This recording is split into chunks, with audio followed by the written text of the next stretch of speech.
Welcome to the software solutions. आज की जो हमारी कस्टमाइजेशन का वीडियो है वो टैली प्राइम के लिए है।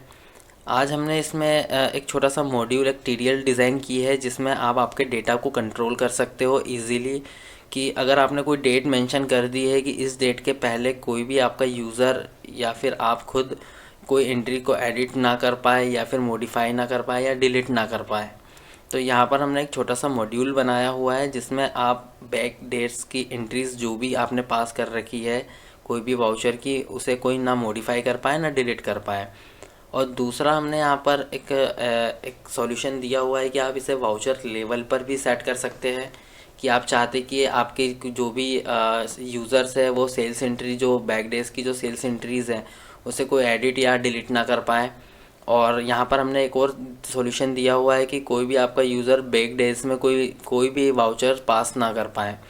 तो इसमें हमने क्या क्या फीचर्स दे रखे हैं हम पहले वो देख लेते हैं।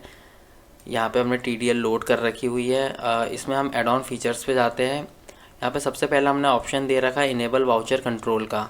आप इसे जैसे ही यस करते हैं तो सारे फीचर्स इनेबल हो जाते हैं। और नीचे हमने ऑप्शन दिया है डेट फॉर वाउचर कंट्रोल का, जिसमें आप डेट मेंशन कर सकते हो कि किस डेट तक आपके वाउचर्स को आपको एडिट नहीं करवाना है या फिर कोई मॉडिफाई ना कर पाए या फिर कोई इस डेट तक के एंट्री पास ना कर पाए बैक डेज की।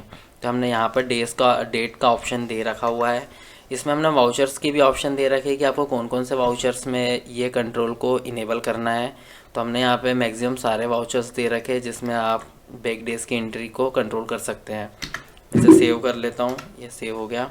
सेव होने के बाद में हम डे बुक ओपन करते हैं। जो मैंने पहले जो एंट्री पास कर रखी हुई है, जैसे ये एंट्री 1 अप्रैल की है, अगर मैं इसे मॉडिफाई करना चाहूँ तो ये मॉडिफाई नहीं होगा। तो हम देख लेते हैं क्या एरर देता है।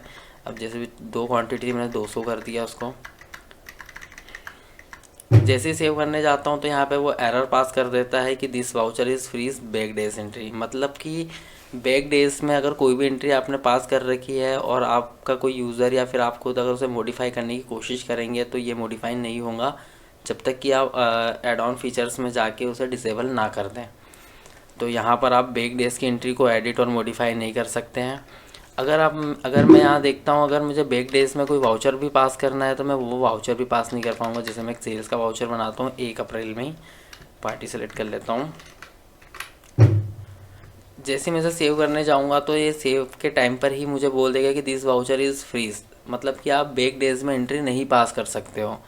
तो इससे क्या होता है कि अगर आपका जो लेज़र या फिर बैंक रिकनसाइल हो चुके हैं ऑलरेडी, आपका जीएसटी रिटर्न फाइल हो चुका है, जिससे आपका डेटा इन फ्यूचर को मिसमैच ना हो, प्रॉपर आपका डेटा मैनेज हो, इसलिए आप ये टीडीएल का यूज़ कर सकते हो इजीली, जिसमें आप आपके डेटा को इजीली कंट्रोल कर सकते हैं, जिसमें आपके यूज़र एडिट भी नहीं कर सकते ना ही डिलीट कर सकते हैं। तो अगर आपको इस टीडीएल में और कुछ भी कस्टमाइजेशन या फिर कुछ और चेंजेस करवाना है तो आप हमारे इस नंबर पर कॉल कर सकते हैं।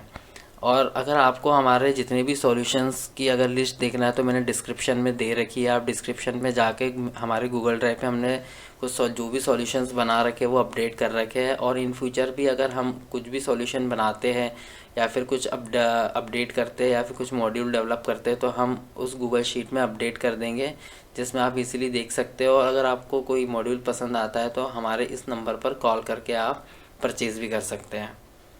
Thank you for watching the software solutions.